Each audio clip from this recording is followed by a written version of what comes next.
Episode 7 की start में हुन हॉस्पिटल में एडमिट है। उन पर अटैक करने की खबर न्यूज में दिखाई जाती है। एक विटनेस का कहना था उसे विजिलेंटी ने बचाया है। विटनेस अपने घर जा रही थी, तभी उसने कुछ लोगों को लड़ते देखा। बिल्कुल एंड टाइम पर उसने ऑफिसर हुन को बचाया। इसकी वीडियो भी इस लड़की के डैश कैम में कैप्चर हुई है। न्यूज में खबर देखकर कांग जियोंग को कॉल करता है। हुन को बचाना उनके प्लान में नहीं था। हुन आगे जाकर उनके लिए मुश्किल पैदा कर सकता है। जियोंग कहता है नहीं, उसे बचाना प्लान का हिस्सा ही है, वो उसे दूसरा विजिलेंटी बनाएगा। ये सुनकर कांग उससे और इम्प्रेस हो जाता है। मिरियो हुन से मिलना चाहती थी, उसे मिलने नहीं दिया जाता। हुन अभी तक होश में नहीं आया। जेयोब उससे मिलने आता है। मिरियो कहती है वो उसकी तरफ से हुन का हालचाल पूछ ले। डॉक्टर जेयोब से कहता है हुन रिकवरी में थोड़ा टाइम लेगा। जेयोब कहता है उसका ख्याल रखा जाए, वो उसका पुराना साथी है। वो बड़े पॉलिटिशियन के साथ खाना खाता है। जेयोब इसके लिए काम करता है। वो सामदू के साथ मिलकर पैसे इसी के लिए जमा कर रहा है। ये बात सामदू को नहीं पता, ऐसे लगता है। वो उस पॉलिटिशियन के लिए ये काम करता है, बदले में पॉलिटिशियन उसे फेवर्स देता है। सामदू मिस्टर बांग पर चिल्लाता है। वो कहता है वो पैसे फ्री में नहीं देता, उसे हुन को मारने भेजा गया था। मिस्टर बांग कहता है वो अच्छे मूड में बिल्कुल नहीं, क्या उसे मरना है। अब वो अपने तरीके से चीजों को हैंडल करेगा। अगर सामदू ने उसे और गुस्सा दिलाया तो सबसे पहले वो उसे मारेगा। वो सोयतोल के घाव को सीता है। सामदू के दो आदमी हांग और यांग क्रिप्टो करेंसी की कीज, जो एक तरह का पासवर्ड होता है, इसे इस्तेमाल करके क्रिप्टो करेंसी को असली पैसों में चेंज किया जा सकता है। वो अपने सीक्रेट ऑफिस में इन्हें संभाल कर रख रहे थे। दरवाजे के नीचे उन्हें धुआं दिखाई देता है। वो दरवाजा खोलते हैं, पूरे ऑफिस में आग लगी है। जियोंग उन पर अटैक करता है। वो उन दोनों से निपट कर कीज लेकर चला जाता है। उन्हें पैसों में कन्वर्ट करके यतीम खाने के दरवाजे के सामने लटका कर चला जाता है। ऑनर वो पैसे ले लेती है। मिरियो अपने शो में इस ऑफिस के बारे में बात करती है। ऑफिस की दीवार पर लिखा वो विजिलेंटी का मैसेज दिखाती है। जियोंग ने लिखा था वो क्रिप्टो करेंसी को पैसों में बदल कर डोनेट कर देगा। पैसे डोनेट करने से पहले सामदू, जेयो और मिस्टर बांग वगैरह खुद को पुलिस के हवाले कर दें। ये आग हादसा नहीं बल्कि विजिलेंटी का काउंटर अटैक है। वो कहते हैं इतने ज्यादा सबूत होने के बावजूद पुलिस इन्हें इन्वेस्टिगेट नहीं कर रही। वो कहते हैं एविडेंस कम है, लेकिन वो इस केस की गहराई तक जाएगी। न्यूज पर ऑर्फनेज की ऑनर का इंटरव्यू लिया जाता है। वो सबको बताती है कैसे उसके ऑर्फनेज के हालात खराब थे। वो इन पैसों का अच्छे से इस्तेमाल करेगी। ये न्यूज मिस्टर बांग देखता है। जेयोब न्यूज देखता है। न्यूज में सामदू के बारे में बताया जाता है। पुलिस इन्वेस्टिगेशन करने के लिए सामदू को अरेस्ट करेगी। जेयोब अपने घर में है, उससे मिलने सामदू आता है। जेयोब कहता है वो यहाँ क्यों आया, कोई उन्हें साथ देख लेगा। सामदू कहता है उसे क्या लगता है वो सारा इल्जाम उस पर लगाकर खुद बच जाएगा। उसे कौन फेवर देता है उसे सब कुछ पता है। अगर वो डूबा तो वो साथ उन्हें लेकर डूबेगा। वो कहता है क्या वो उसे धमका रहा है। अगर सामदू ने उसका नाम लिया तो उसे जेल में ज्यादा हवा खानी पड़ेगी। वैसे भी ये सारी उसी की गलती है, उसने वक्त पर मिरियो विजिलेंटी वगैरह को ठिकाने नहीं लगाया। वो कहता है वो कोशिश करेगा उसे कम से कम सजा मिले। वो विजिलेंटी से निपटकर उसे जल्द से जल्द जेल से निकालने की कोशिश करेगा। सामदू कहता है क्या इससे ज्यादा वो और कुछ नहीं कर सकता। खैर वो दरवाजा बंद कर देता है। सामदू फल अपने आदमी हांग को मारता है। वो उसे पीटते हुए कहता है क्या वो अपनी जॉब ठीक से नहीं कर सकता। हांग उससे माफी मांगता है। सामदू कहता है जेयोब हो या मिस्टर बांग, उन्हें किसी पर यकीन नहीं करना। मिरियो को पकड़कर वो विजिलेंटी का पता लगाए। उन दोनों का आपस में जरूर कोई कनेक्शन है। योंगिल उसी जले हुए ऑफिस में आता है। मिरियो जहाँ रिपोर्ट करती है उन पर वहाँ हमला हुआ, विजिलेंटी उसे बचाने आया। इन तीनों में कुछ तो चल रहा है। वो डिटेक्टिव को मिरियो के ऑफिस का सर्च वारंट निकालने का कहता है। वो कहता है जेयोब का क्या किया जाए। योंगिल जेयोब से बाद में निपटेगा। मिस्टर बांग प्रे करता है उन लोगों के लिए जो मर गए हैं, या ये कहूँ कि जिन्हें उसने मारा है। वो उनकी ब्लेसिंग के लिए प्रे करता है। रात को ऑर्फनेज की ऑनर बच्चों को सुलाकर बाहर आती है। बेल की आवाज सुनकर वो दरवाजे के पास आती है। मिस्टर बांग उसे स्टैब करके मार डालता है। अकेडमी में ये तीनों खाना खाते हैं। जोन फिर से ब्रेकिंग न्यूज लाया है। जोन कहता है जो इल्जाम जेयोब पर लगे हैं हो सकता है उसे फायर किया जाए। सुनवुक कहता है इसलिए कहा जाता है लोगों को ईमानदारी से चलना चाहिए। टीवी में ब्रेकिंग न्यूज दिखाई जाती है किसी ने ऑर्फनेज की ऑनर को मार डाला है। कहा जा रहा है ये विजिलेंटी की नकल करने वाले ने किया है। ऑर्फनेज के दरवाजे पर विजिलेंटी की तरह मैसेज लिखा था। जियोंग किसी तरह अपने गुस्से पर काबू पाने की कोशिश करता है। एक्चुअली में मिस्टर बांग जानबूझकर उसे उकसा रहा है। सुनवुक देखता है जियोंग की कॉल आ रही है, लेकिन उसका ध्यान तो कहीं और है। प्रैक्टिस के दौरान जियोंग बहुत अग्रेसिवली शूटिंग करता है। जुन और सुनवुक दोनों हैरान होते हैं। रात को उसे फिर से कांग की कॉल आती है। वो चुपके से सुनवुक को देखता है, वो सो रहा है। वो मोबाइल लेकर बाहर जाता है। सुनवुक सोने का नाटक खत्म करता है। जियोंग टेरेस पर आकर कांग से बात करता है। जियोंग कहता है वो उसे जानबूझकर उकसा रहे हैं, इससे पहले कि और बेकसूर लोग मरे उन्हें कुछ करना होगा। होगा। कांग कहता है ये उनका जाल भी हो सकता है। वो उसे मीरियो पर नजर रखने का कहता है। वो लोग उसे फिर से नुकसान पहुंचाने की कोशिश कर सकते हैं। सुनवुक उसे वहाँ खड़ा देखता है। अब तो उसका शक यकीन में बदल जाना चाहिए। कांग अपने कार्ड्स में से एक कार्ड निकालता है। कार्ड पर लिखा था नाइट। वो कहता है मैं। वो देखता है मीरियो के ऑफिस के पार्किंग लॉट में सामदू के आदमी आते हैं। हांग उन्हें ऑर्डर देता है सारे सीसीटीवी कैमरास को हटा दिया जाए। वो मीरियो को पकड़ने आए हैं। मीरियो अपने सीसीटीवी कैमरास में उन्हें आता देखकर अपने ऑफिस में मुख्तलिफ जगह पर छोटे छोटे कैमरास रखती है। ऐसा करके वो उन्हें लाइव टीवी पर दिखाएगी। मीरियो छुपती है। वो उसके ऑफिस में घुसकर तोड़फोड़ करना शुरू करते हैं। जियोंग सेवुल कंपनी के बाहर खड़ा था। मीरियो का लाइव ब्रॉडकास्ट शुरू होता है। वो छुपकर रिपोर्टिंग करती है। लोग उसके लाइव देखते हैं। वो कहते हैं मीरियो के ऑफिस पर कोई हमला कर रहा है। डिटेक्टिव योंगिल को बताता है। वो मीरियो को बचाने के लिए भागते हैं। सामदू के आदमियों को कैमरास के बारे में पता चल जाता है। वो कैमरास एक एक करके तोड़ते हैं। हांग मीरियो को छुपा देख लेता है। वो मीरियो को पकड़ लेते हैं। मीरियो हंसती है। हांग उसका मोबाइल तोड़ता है। लाइव खत्म हो जाती है। सुनवुक भी उसकी लाइव देख रहा था। जियोंग उसे बचाने आ रहा था। वो उसे ले जा रहे थे। एंट्री होती है कांग की। वो बेसबॉल बैट से एक एक को धोने लगता है। हांग मीरियो को पकड़ता है। सबसे निपटने के बाद कांग उसके एक आदमी का सर टेबल पर बार बार पटकता है। उसे नॉकडाउन करने के बाद कांग उन्हें देखकर हंसता है। योंगिल पुलिस को लेकर वहाँ आ जाता है। अंदर जाने पर वहाँ सिर्फ मीरियो अपनी चेयर पर बैठी थी। वो उसे अपने साथ ले जा रहे थे। जियोंग उसे देखकर सुकून की सांस लेता है। मीरियो योंगिल को बताती है कोई उसकी लाइफ देखकर उसे बचाने आया था।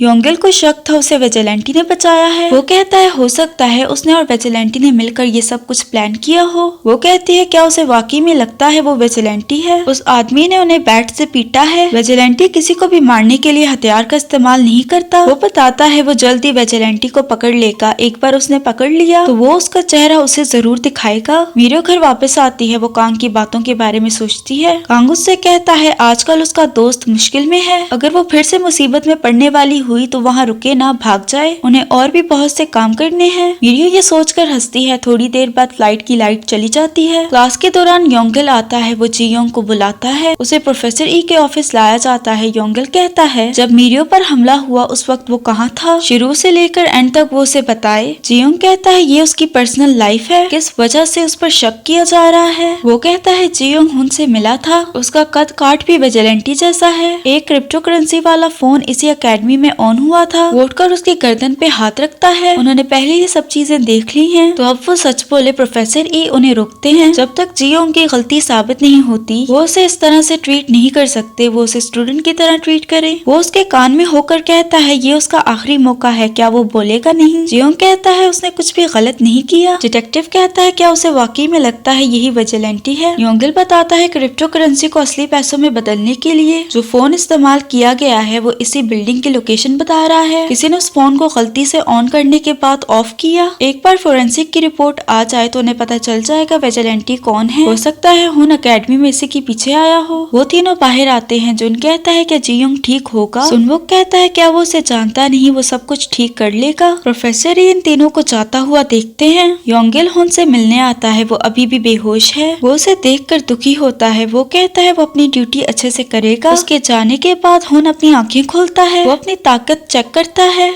जुरुन दोनों से कहता है दोपहर में हम सारे घूमने जाते हैं। सुनवुक कहता है उसे ऐप बनाने में प्रोफेसर ई की मदद करनी है, जबकि जियोंग को अपनी रिपोर्ट लिखनी है। जियोंग कांग की तारीफ करता है मीरियो को बचाने के लिए। उन्हें मीरियो की जरूरत है। कांग कहता है उन्हें मीरियो की इतनी जरूरत क्यों है। क्लाइमेक्स के बाद उन्हें कोई ऐसा चाहिए जो अच्छे से रिपोर्टिंग कर सके। कांग उससे अगले प्लान के बारे में जानना चाहता था। सुनवुक जियोंग को कॉल करके बताता है पुलिस ने अकेडमी पर छापा मारा है। वो प्रोफेसर ई के कंप्यूटर्स भी लेकर जा रहे हैं। सुनवुक अच्छे से जानता है वही विजिलेंटी है, इसलिए वो उससे पूछता है उनके हॉस्टल के कमरों की भी तलाशी ली जाएगी तो क्या वो ठीक रहेगा। उसका कहने का मतलब था उसने कोई सबूत तो नहीं छोड़ा। जियोंग कहता है वो ठीक रहेगा। वो प्रोफेसर की मदद करे, अगर कुछ भी और हुआ तो वो उसे कॉल करके बताए। फोरेंसिक की रिपोर्ट आती है। अब उन्हें पता चल जाएगा मोबाइल कहाँ पर स्विच ऑन हुआ था। वो कमरा प्रेसिडेंट यानी जेओब का ऑफिस है। योंगिल दरवाजा तोड़कर अंदर जाता है। जियोंग ने जो चालाकी की है वो कांग को बताता है। उसने जानबूझकर क्रिप्टो करेंसी वाला फोन जेयोब के ऑफिस में ऑन किया था ताकि वो सबूत छोड़ सके। उसने जानबूझकर ऐसा दिखाया है जैसे जेयोब ने क्रिप्टो करेंसी यूज की है। उसे वहाँ जेयोब का एक और फोन मिला जिससे वो सामदू से बातें करता है। वो फोन भी उन्हें वहाँ से मिल गया होगा। ऑफिस की तलाशी करते वक्त योंगिल को वो फोन मिल जाता है। तभी वहाँ जेयोब आ जाता है। वो उन पर चिल्लाता है वो क्या कर रहे हैं। योंगिल कहता है क्या ये उसका मोबाइल है। जेयोब डिटेक्टिव को बाहर भेजकर उससे अकेले में बात करता है। वो कहता है उसे क्या चाहिए। योंगिल कहता है उसे इस केस की सच्चाई जाननी है। वो ये मोबाइल फोरेंसिक टीम को देगा। मोबाइल फोरेंसिक डिपार्टमेंट से आ गया तो वो उसे दे देगा। उसे जो कुछ भी कहना हुआ वो उसे टाइम देगा। योंगिल डिटेक्टिव को कहता है वो यहाँ का सारा काम संभाले। खुद वो मोबाइल लेकर फोरेंसिक डिपार्टमेंट की तरफ निकलता है। जेयोब किसी को कॉल करके मदद मांगता है। जरूर ये वही पॉलिटिशियन है। उसने किसी का काम जल्द से जल्द निपटाना है। वो योंगिल का नाम बताकर कहता है वो अभी एकेडमी से निकला है। वो मोबाइल लेकर जा रहा था, एक ट्रक उसे हिट करता है। योंगिल बेचारे की मौके पर ही मौत हो जाती है। हुन एक्सरसाइज करता है। पुलिस ऑफिसर उसे बताता है योंगिल की कार एक्सीडेंट में मौत हो गई है। उनको ये सुनकर अफसोस होता है। सुनवुक जियोंग को बताता है योंगिल की मौत हो गई है। जियोंग को एक और टेंशन मिलती है, उसका प्लान फेल हो गया। दूसरी तरफ मीरियो को मिस्टर बांग ने किडनैप किया है। जियोंग को रास्ते में हुन मिलता है। वो कहता है ये उसने नहीं किया, वो तो बस ये चाहता था योंगिल को सबूत मिल जाए। हुन उसके पेट में मुक्का मारता है। उसने पहले ही कहा था वो रुक जाए। जियोंग कहता है उसकी मौत इसलिए हुई क्योंकि वो अच्छा पुलिस वाला था। उसने सोच लिया है वो सबको जान से मार डालेगा। हुन उस पर चिल्लाता है वो उसे बेरहमी से मारेंगे। अगर वो मर भी गया तो फिर भी किसी को परवाह नहीं होगी। जियोंग कहता है उसे परवाह नहीं। विजिलेंटी जीते या हारे, अगर किसी को उसके बारे में नहीं भी पता तो कम से कम हुन तो उसके बारे में जानता है। वो उसे मारना चाहता है तो वो मार सकता है। अगर अब भी वो उसे रोकना चाहता है तो वो उसे इंसाफ करके दिखाए। जियोंग जाता है। इसी के साथ ये एपिसोड एंड हो जाती है। अगर आपको वीडियो पसंद आई तो लाइक, शेयर और सब्सक्राइब करते जाना। मिलते हैं अगली वीडियो में।